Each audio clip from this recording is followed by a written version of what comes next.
आज हम डॉक्टर बाबा साहेब अम्बेडकर के विचारों पर थोड़ी गहराई से बात करने वाले हैं। हाँ। खास तौर पर वोट का अधिकार, है ना, और उससे जुड़ी जो जिम्मेदारियां हैं उस पर उनका क्या नजरिया था। बिल्कुल। हमारे पास उनके एक बड़े जरूरी भाषण के कुछ अंश हैं। ये उस समय का है जब भारत में एक नया संवैधानिक दौर शुरू हो रहा था। हाँ, और ये सिर्फ एक भाषण नहीं था, मतलब इसे एक तरह का दिशा निर्देश समझिए। ये उस वक्त दिया गया जब सत्ता का पूरा ढांचा बदल रहा था। अच्छा। नया संविधान लागू होने वाला था और पावर का जो बैलेंस था ना, वो पूरी तरह बदलने वाला था। तो अंबेडकर आम नागरिकों को, खासकर जो वंचित तबके थे, उनको ये समझा रहे थे कि भाई आने वाले सिस्टम में तुम्हारे वोट की असली ताकत क्या है और क्यों इसका सही इस्तेमाल जरूरी है, मतलब उनके वजूद और तरक्की के लिए। तो आज हमारा मकसद यही है कि अंबेडकर की वो चेतावनियां, वो जो गाइडेंस उन्होंने दी थी, उसे जरा बारीकी से समझें। सही। उन्होंने वोट के सही इस्तेमाल पर काफी जोर दिया था, ताकि लोकतंत्र में जो प्रतिनिधित्व हो वो सिर्फ नाम का ना हो, है ना, बिल्कुल असली हो जी। जनता की आवाज बने। चलिए इसी सोच को जरा खोलकर समझते हैं। तो शुरुआत करते हैं उस बड़े बदलाव से जिसका जिक्र अंबेडकर कर रहे थे अपने भाषण में।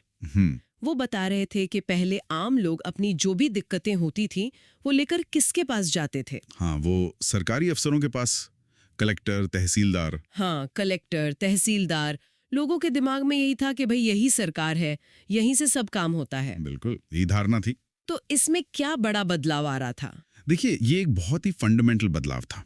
अंबेडकर समझा रहे थे कि देखो, नए संविधान के तहत असली और सबसे बड़ी ताकत हाँ? अब इन सरकारी अधिकारियों, मतलब नौकरशाही के हाथ से निकल रही है। अच्छा। और ये जा रही है जनता के चुने हुए नुमाइंदों के पास, यानी विधिमंडल, लेजिस्लेचर जिसे कहते हैं। उन्होंने बिल्कुल साफ कहा कि आगे चलकर विधिमंडल ही सुप्रीम होगा। सुप्रीम होगा? हाँ, कलेक्टर हो या तहसीलदार, सबको विधिमंडल के सामने जवाब देना होगा। अच्छा। जैसा उन्होंने कहा भी, विधिमंडल के आगे कलेक्टर और तहसीलदार को भी झुकना होगा। तो इस एक बदलाव ने क्या किया कि आम आदमी के हाथ में जो वोट आया ना, उसकी कीमत, उसकी ताकत कई गुना बढ़ गई। मतलब अब वो सिर्फ अर्जी देने वाला नहीं रहा? नहीं, बिल्कुल नहीं। अब वो सरकार चुनने वाला बन रहा था। ये तो वाकई मतलब सत्ता का जो केंद्र था वो पूरी तरह बदल रहा था। हाँ, शिफ्ट हो रहा था। जो शक्ति पहले अफसरों में मानी जाती थी वो अब सीधे चुने हुए लोगों के हाथ में आ रही थी। सही। शायद इसीलिए अंबेडकर ने वोट के अधिकार को इतना अहम माना। उसे कहा बहुत ही बड़ा और महत्वपूर्ण अधिकार। बिल्कुल। सिर्फ एक वोट डालने के एक्ट पर इतना जोर क्यों दिया उन्होंने? इसमें से क्या खास बात थी जो इसे सिर्फ एक रस्म अदायगी से अलग करती है? देखिए, दिलचस्प बात यही है कि अंबेडकर के लिए वोट सिर्फ सरकार चुनने का तरीका नहीं था। उसका महत्व इससे कहीं ज्यादा गहरा, कहीं ज्यादा बुनियादी था। अच्छा। उनके अपने शब्दों में कहूं तो ये अधिकार हमारी सुरक्षा का साधन था। सुरक्षा का साधन? हाँ, सोचिए, इसे वो सेफ्टी का, सुरक्षा का हथियार मान रहे थे। ये वो जरिया था जिससे आम लोग, खासकर वो तबके जो सदियों से दबे हुए थे, गरीब थे, हाँ। वो विधिमंडल के जरिए अपनी सुरक्षा पक्की कर सकते थे, अपने हक ले सकते थे और अपनी उन्नति, मतलब अपनी तरक्की का रास्ता खुद बना सकते थे। अच्छा। तो ये महज वोट नहीं था, ये उनके लिए अपने भविष्य को शेप देने का, अपनी किस्मत अपने हाथ में लेने का एक टूल था, एक औजार था। वो इसे पैसिव राइट नहीं बल्कि एक एक्टिव पावर के तौर पे देख रहे थे। सुरक्षा का साधन और उन्नति का जरिया, ये तो वोट को देखने का एक बिल्कुल क्रांतिकारी नजरिया है। ठीक है, तो विधिमंडल इसलिए महत्वपूर्ण है क्योंकि वहीं से नीतियां बनेंगी, कानून पास होंगे। हाँ जी। और वोट उस विधिमंडल को बनाने का इकलौता रास्ता है। बिल्कुल। लेकिन अंबेडकर सिर्फ ये कहकर नहीं रुके कि वोट दो।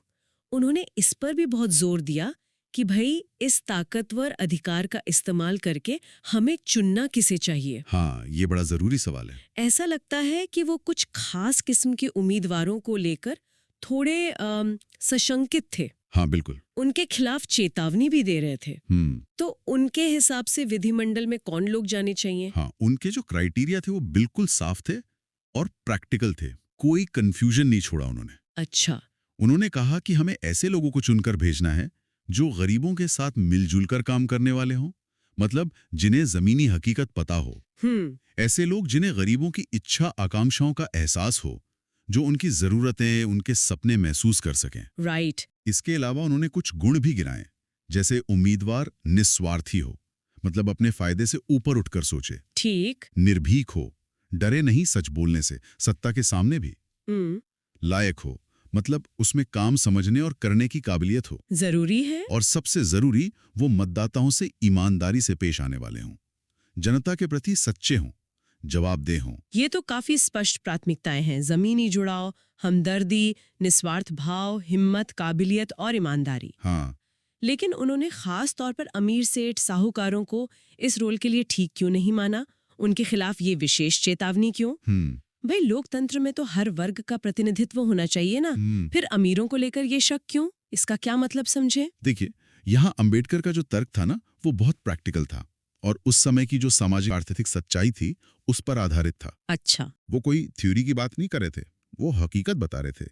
उनका मानना था, और उन्होंने साफ साफ कहा भी, हाँ, कि अमीर आदमी अगर विधिमंडल में सदस्य बन के पहुंच गया तो वो सिर्फ धनी लोगों के हितों की ही रक्षा करेगा। अच्छा, सीधा कहा उन्होंने। बिल्कुल सीधा। उन्हें यह पक्का डर था कि ऐसा अमीर प्रतिनिधि हमारे जैसे गरीबों के हितों की रक्षा में वो अड़ंगा बनेगा। उनके लिए ये क्लास इंटरेस्ट का, वर्ग हित का सीधा सवाल था। समझ गई। उनका मानना था कि भाई, जिस आदमी की अपनी जिंदगी, अपने हित अमीरी और पैसे से जुड़े हैं, वो तो नेचुरल है कि उन्हीं हितों को प्रायोरिटी देगा। हाँ, स्वाभाविक है। इसीलिए उनका जोर ऐसे प्रतिनिधि चुनने पर था जो असल में जो ज्यादातर गरीब आबादी है उनके हितों के लिए सच्चे दिल से काम करें, न कि सिर्फ अपने वर्ग या अपने पर्सनल फायदे के लिए। ये असल में प्रतिनिधित्व की असलियत पर एक बहुत तीखी टिप्पणी थी उनकी। समझ गई। तो ये सिर्फ गिनती का सवाल नहीं था कि कितने प्रतिनिधि हैं। नहीं नहीं, बल्कि ये सवाल था कि उनकी क्वालिटी क्या है, उनकी वफादारी किसके प्रति है, बिल्कुल, कि वो चुनावा आदमी आखिर खड़ा किसके लिए होगा। सही। ये बहुत अहम नुक्ता है।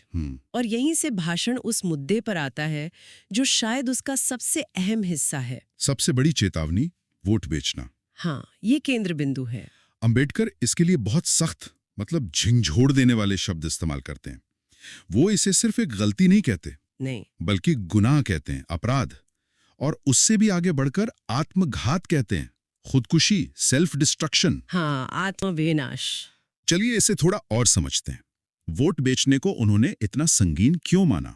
इसके नतीजे क्या हो सकते हैं? इसके नतीजे, जैसा अंबेडकर ने बताया, बहुत भयानक हो सकते हैं, विनाशकारी। वोट बेचने का सीधा नतीजा ये होता है कि नालायक और अयोग्य लोग, जिनके पास ना तो जनता का असली समर्थन होता है, ना कोई काबिलियत, वो सिर्फ पैसे के जोर पर विधिमंडल जैसी जरूरी जगह पर पहुंच जाते हैं। ठीक है, इससे सिर्फ फौरी नुकसान नहीं होता, अंबेडकर के शब्दों में देश का अपरिमित नुकसान होता है और राष्ट्र की अवनति होती है। यानी देश पीछे जाता है। बिल्कुल, पूरे देश को पीछे ले जाने वाला काम है ये। लेकिन इससे भी ज्यादा दुख की बात यह है कि ये वोट बेचने वाले के लिए, खासकर गरीब आदमी के लिए, एक आत्मघाती कदम है। वो थोड़े से पैसों या छोटे मोटे लालच के बदले में अपनी सुरक्षा के साधन को, हाँ, और उन्नति के जरिए को ही बेच रहा होता है। सही बात है। वो अपने भविष्य पर, अपने बच्चों के भविष्य पर कुल्हाड़ी मार रहा होता है। इसीलिए उन्होंने आत्मघात जैसा कठोर शब्द इस्तेमाल किया। ये बात भी अहम है कि उन्होंने इस लालच के पीछे के वजह को भी नजरअंदाज नहीं किया।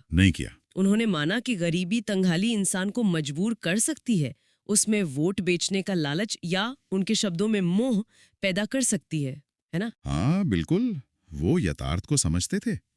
उन्होंने सीधे तौर पर कहा कि दरिद्रता के कारण अपना वोट बेचने के बारे में मन में मोह पैदा हो सकता है। वो जानते थे कि जब पेट खाली हो तो उसूलों पर टिके रहना कितना मुश्किल होता है। सही है। उन्होंने ये भी कहा कि कुछ लोग धन का लालच देंगे, पैसे का लालच देंगे। हाँ। लेकिन इसके बावजूद उनकी अपील बहुत जोरदार थी। उन्होंने लोगों से लगभग रिक्वेस्ट की कि ऐसे किसी भी मोह के आप बिल्कुल शिकार ना हो। उन्होंने सीधी आम भाषा में चेतावनी दी कि अगर वे इस लालच में फंस गए तो आप अपने पैरों पर पत्थर मार लेंगे। अपने पैरों पर पत्थर मार लेंगे, सीधा हिसाब। हाँ, ये कोई लेक्चर नहीं था, ये एक सीधी, सच्ची और दमदार चेतावनी थी कि भाई ये सौदा आखिर में तुम्हारे ही खिलाफ जाएगा। और उन्होंने इस तरफ भी इशारा किया कि वोट खरीदने की जरूरत पड़ती किसे है आखिर। ये भी एक दिलचस्प पॉइंट है।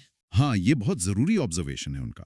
उन्होंने कहा, जिन लोगों को समाज से समर्थन प्राप्त नहीं होता वे ही वोट खरीदना चाहते हैं। अच्छा, इसका मतलब क्या हुआ? इसका मतलब यह है कि जो उम्मीदवार वोट खरीदने की कोशिश कर रहा है वो असल में मान रहा है कि उसके पास जनता का सच्चा सपोर्ट नहीं है। हाँ, उसकी अपनी कोई काबिलियत या साख नहीं है। वो अपनी कमी छुपा रहा है। बिल्कुल, वो पैसे के बल पर अपनी कमी को छुपाना चाहता है।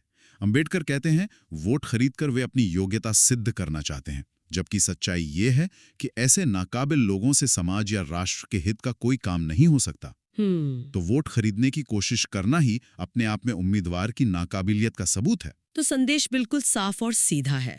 पहला, वोट बेचो मत, बिल्कुल नहीं। क्योंकि ये अपने ही पैर पर कुल्हाड़ी मारना है, आत्मघाती है, देश के लिए नुकसानदेह है। सही। दूसरा, वोट देते समय बहुत सोच समझकर फैसला लो। हाँ, समझदारी से। ऐसे प्रतिनिधि चुनो जो वाकई तुम्हारे हितों के लिए लड़े, जमीन से जुड़े हों, ईमानदार हों, न कि पैसे वाले जो सिर्फ अमीरों का भला सोचेंगे। बिल्कुल। क्या उन्होंने उस भाषण में सुनने वालों को कोई खास गाइडेंस भी दी कि ठीक है, अगर इन्हें नहीं चुनना तो फिर किसे चुने? कोई दिशा दी? हाँ, देखिए, उस भाषण में उन्होंने सीधे सीधे किसी उम्मीदवार का नाम शायद नहीं लिया होगा, लेकिन उन्होंने एक जिम्मेदार नेता की तरह वादा जरूर किया था। अच्छा। उन्होंने कहा, सच्चे, ईमानदार और जिन्हें हमारे हित की चिंता हो, ऐसे उम्मीदवारों के बारे में मैं आपको सही समय पर जानकारी दूंगा और आप उन्हीं को अपना मत देना। अच्छा, ये आश्वासन दिया। हाँ, ये दिखाता है कि वो सिर्फ प्रॉब्लम बताकर नहीं छोड़ रहे थे, वो सोल्यूशन देने की जिम्मेदारी भी ले रहे थे। और उनकी जो आखिरी अपील थी वो तो बार बार दोहराने लायक है, वो आज भी उतनी ही रेलेवेंट है। क्या थी वो? उन्होंने कहा, अपने वोट के अधिकार का सही ढंग से उपयोग करने से ही हम सही लोगों को विधिमंडल भेज सकते हैं जो हमारी आवाज बनेंगे। सही। उन्होंने फिर से चेताया, बहुत जोर देकर कहा, अमीरों के दिए किसी भी लोभ का आप शिकार न बनिए। उनकी दिखाई भूल भुलैया में अपनी राह भूलकर भटक नहीं जाइए। उनका लक्ष्य साफ था, अगर हम इस अधिकार का सही इस्तेमाल करेंगे तभी हमारी अपनी उन्नति हो सकती है, इंडिविजुअल भी और कलेक्टिव भी। हाँ, व्यक्तिगत भी और सामूहिक भी। तो कुल मिला के सार यही निकलता है कि डॉक्टर अंबेडकर के लिए वोट सिर्फ 5 साल में एक बार होने वाला काम नहीं था। बिल्कुल नहीं। ये लोकतंत्र की आत्मा थी, आम आदमी के हाथ में दिया गया सबसे पावरफुल टूल था। हाँ, औजार। अपनी सुरक्षा करने, अपनी आवाज उठाने और अपनी और अपने समाज की तरक्की का रास्ता बनाने का। सही कहा। और इस औजार को किसी भी कीमत पर बेचना या गलत हाथों में देना उनके हिसाब से न सिर्फ एक अनैतिक और सामाजिक गुनाह था, हाँ, बल्कि सीधे सीधे आत्मविनाश का रास्ता था। बिल्कुल। और ये विचार आज इतने दशकों बाद भी उतने ही, शायद आज तो और भी ज्यादा प्रासंगिक लगते हैं। हाँ, ये बात तो है। अंबेडकर के ये शब्द आज भी हमारे लोकतंत्र के सामने जो सबसे बड़े सवाल हैं उनमें से एक को उजागर करते हैं। कौन सा सवाल? वो है राजनीति में पैसे का बढ़ता हुआ जोर, धन बल का प्रभाव और वास्तविक प्रतिनिधित्व के बीच का जो लगातार संघर्ष चल रहा है। सही। क्या हमारे चुने हुए प्रतिनिधि वाकई उन करोड़ों लोगों की आवाज हैं जिन्होंने उन्हें वोट दिया, या वो किन्हीं और ताकतों का, पैसे का या अपने स्वार्थों का प्रतिनिधित्व कर रहे हैं? अंबेडकर की चेतावनी इसी खतरे की तरफ इशारा कर रही थी। तो इस पूरी चर्चा के बाद सुनने वालों के लिए एक विचार छोड़ते हैं। हाँ, जरूर। डॉक्टर अंबेडकर ने ये चेतावनियां तब दी थीं जब भारत का लोकतंत्र बस शुरू ही हो रहा था, शैशवावस्था में था। हाँ, आज जब हम भारतीय लोकतंत्र के 60 दशक से ज्यादा का सफर देख चुके हैं, जहां चुनावी प्रक्रियाएं बहुत ज्यादा जटिल हो गई हैं, हाँ, बहुत। पैसा और मीडिया का प्रभाव बहुत बढ़ गया है और शायद वोट खरीदने के तरीके भी बदल गए हों, है ना, थोड़े अप्रत्यक्ष हो गए हों, सोफिस्टिकेटेड हो गए। ऐसे में अंबेडकर आज के राजनीतिक माहौल को कैसे देखते?